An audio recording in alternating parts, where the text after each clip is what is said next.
Praise lord. ఈరోజు దేవుని వాగ్దానము యెషయా గ్రంథము 49వ అధ్యాయము 14, 15, 16, 17 వచనాలు కూడా చదువుకుందాం. చూడండి. అయితే సియోనుని యెహోవా నన్ను విడిచిపెట్టి ఉన్నాడు, ప్రభు నన్ను మరిచి ఉన్నాడు అనుకొనుచున్నది. స్త్రీ తన గర్భమున పుట్టిన బిడ్డను కరుణింపకుండున తన చంటి పిల్లను మరుచున వారైనా మరుచుదురు గాని నేను నిన్ను మరువను. చూడుము, నా ఎరచేతుల మీద నిన్ను చెక్కి ఉన్నాను, నీ ప్రాకారములు నిత్యము నా ఎదుట ఉన్నవి. నీ కుమారులు త్వరపడుచున్నారు, నిన్ను నాశనము చేసి నిన్ను పాడు చేసిన వారు నీలో నుండి బయలు వెళ్ళుచున్నారు. ఆయన వాక్యంతో మనతో ఏమని మాట్లాడుతున్నాడంటే, నువ్వు నీ కడుపును పుట్టిన బిడ్డలనన్నా మర్చిపోతావేమో, కానీ నేనైతే నిన్ను మర్చిపోను. ఎందుకంటే నేను నిన్ను నా అరచేతులతో చెక్కుకున్నాను అంటున్నాడు, తన స్వహస్తాలతో చేసుకున్నాను అంటున్నాడు.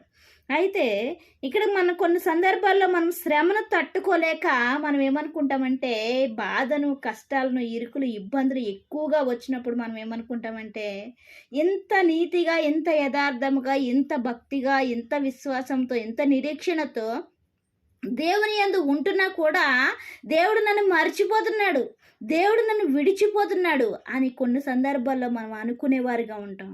కానీ తల్లైనా మర్చిపోతుందేమో, కానీ నేను నిన్ను మరువను.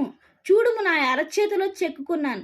నువ్వు నా అరచేతులతో చెక్కుకున్నావు కాబట్టి నువ్వు నాకు కనిపిస్తున్నావు. నువ్వు ఏ కష్టంలో ఉన్నా కూడా, ఏ ఇరుకులో ఉన్నా కూడా, ఏ ఇబ్బందిలో ఉన్నా కూడా నువ్వు నాకు కనబడుతున్నావు. నేను నిన్ను విడిచిపెట్టను.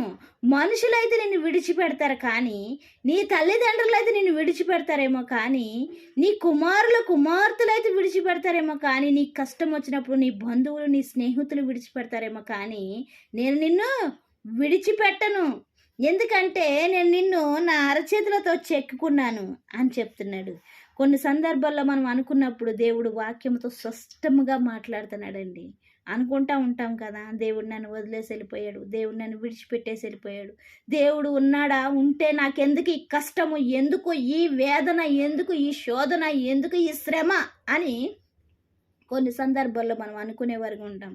అలాంటి వారితో వాక్యముతో మాట్లాడుతున్నాడు ఆయన. నేను నిన్ను ఎందుకు మర్చిపోతాను, నిన్నెందుకు విడిచిపెడతాను? నేను విడిచిపెట్టే దేవుడని కాదు, మర్చిపోయే దేవుడని కాదు. నీ తల్లైనా నిన్ను మర్చిపోతుందేమో, కానీ నేను నిన్ను మరువనని వాక్యముతో ఆయన వాగ్దానము చేసేవాడిగా ఉన్నాడు. ఇంకా ఏమంటున్నాడంటే, నీ ప్రాకారములు నిత్యము నా ఎదుట ఉన్నవి. ఎక్కడున్నాయంటండి? మన యొక్క స్థితిగతులు ఎక్కడున్నాయంటండి? ఆయన ఎదుటనే ఉన్నాయంట, ఆయనకు కనబడుతున్నాయంట. మనకి ఏమి జరుగుతుందో ప్రతిదీ ఆయన చూసేవాడిగా ఉన్నాడంట. చూడండి, కొన్ని సందర్భాల్లో మనం అనుకుంటాం, కొంచెంలో తప్పెను, కొంచెం ఉంటే ఈ పాటికి చచ్చిపోయాను అనుకుంటాం కదా. అలాంటప్పుడు మన చుట్టూ ఉంటూ, మన దగ్గర ఉంటూ, మన యొక్క పరిసరాలు చూస్తూ, మనతో పాటు ఉంటూ ఆయన మనల్ని తప్పించేవాడిగా ఉంటాడండి. ఇక్కడ ఏమంటున్నాడు? నీ ప్రాకారములు నిత్యము నా ఎదుట ఉన్నవి. అప్పుడప్పుడు కాదంట ఆయన ఎదుట ఉన్నది, నిత్యము ఉంటున్నాయంటండి. అంటే ఎప్పుడూ కూడా దేవుడు మనల్ని చూస్తూనే ఉన్నాడు, మనల్ని కాపాడుతూనే ఉన్నాడు, మనల్ని రక్షిస్తూనే ఉన్నాడు, మనల్ని విడిపిస్తూనే ఉన్నాడు. ఇంకా ఏమని చెప్తున్నాడంటే, నీ కుమారులు త్వరపడుచున్నారు, నిన్ను నాశనము చేసి నిన్ను పాడు చేసిన వారు నీలో నుండి బయలు వెళ్ళుచున్నారు అని చెప్తున్నాడు ఆయన. ఎక్కడికి వెళ్తున్నారంటే అండి, వారిలో నుండి బయలు వెళ్ళిపోయేవారుగా ఉన్నారంట. ఎవరినైతే మనం ఎక్కువగా ప్రేమిస్తామో వాళ్ళని దేవుడు విగ్రహముగా చెప్తున్నాడు, ఆ విగ్రహాన్ని తీసివేసుకోండి అని చెప్తున్నాడు. అయితే నీ కుమారులైనా, కుమార్తెలైనా, భర్త అయినా, భార్య అయినా, బంధువులైనా, స్నేహితులైనా ఎవరైతే నిన్ను బాధ పెడుతున్నారో వాళ్ళు నీలో నుండి ఎక్కడికి వెళ్ళిపోతున్నారంట? వెళ్ళిపోయేవారుగా చేస్తున్నాడంట. దేవుడు మన ప్రాకారము దగ్గర ఉండి, మన పక్కనే ఉంటూ, మన చుట్టూ ఉంటూ, మనతో పాటు ఉంటూ ఆయన ఏం చేస్తున్నాడు? మనకు బాధ కలిగినవన్నీ ఆయన ఏం చేసేవాడిగా ఉన్నాడంట? తీసివేసేవాడిగా ఉన్నాడంట. అయితే మనం నమ్ముతున్నామా?